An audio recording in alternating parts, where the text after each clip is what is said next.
Bonjour à tous, c'est une nouvelle mission au Pérou en haute altitude qui se termine pour Expédition 5300. Alors de telles missions sur plusieurs semaines, c'est bien sûr des défis logistiques, des défis humains avec beaucoup de fatigue accumulée aussi. Mais aujourd'hui je voulais vous partager le questionnement plus scientifique, quasi philosophique peut-être qui traverse tout ce programme de recherche et que régulièrement on aborde en équipe au sein d'Expédition 5300.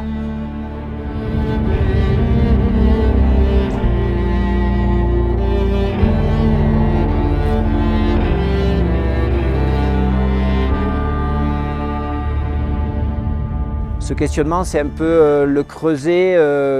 qu'est Expédition 5300 concernant les relations entre la science et la société. On le vit ici intensément au sein d'Expédition 5300 de par l'originalité de ce projet-là.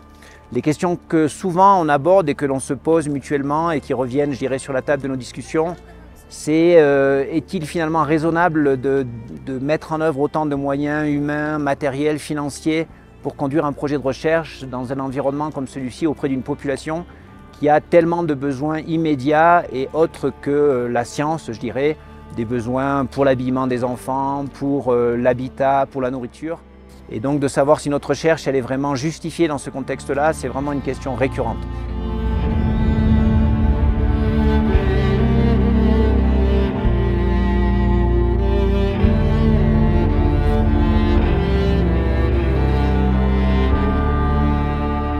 L'autre type de questionnement que l'on a, c'est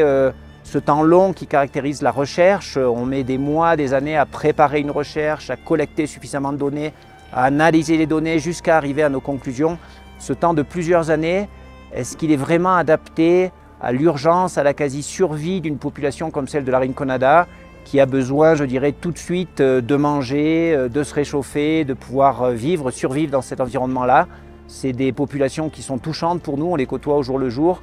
Et dans quelle mesure ce temps long de la recherche il est adapté à l'urgence de la vie ici à la Rinconada? C'est aussi une des questions qui nous revient en tête régulièrement.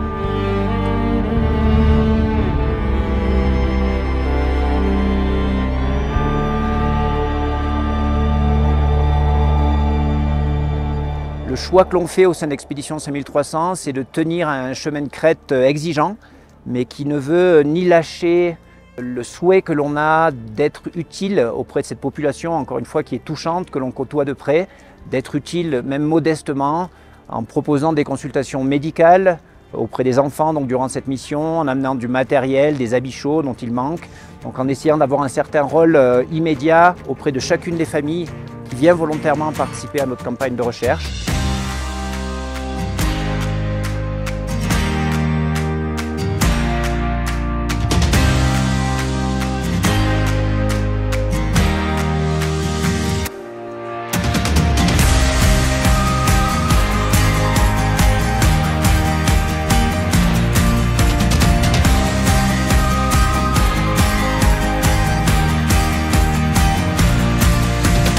En même temps, on essaye de tenir une autre exigence qui est celle de la recherche scientifique de niveau international avec la collecte de données volumineuses, originales, de grande ampleur qui vont permettre d'approfondir la connaissance, qui vont permettre peut-être de changer notre vue sur certaines problématiques liées à la vie en très haute altitude et qui au final, certes après peut-être plusieurs années, vont servir à modifier les pratiques, les politiques de santé ici au Pérou mais aussi peut-être ailleurs dans nos pays.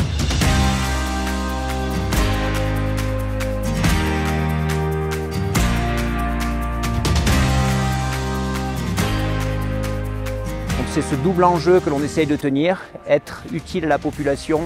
immédiatement, autant que possible, et participer à un véritable élan de développement de la connaissance. Ce double équilibre, on pense qu'il est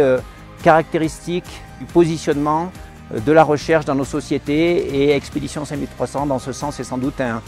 mini laboratoire, un creuset de réflexion sur les relations entre la recherche et la société.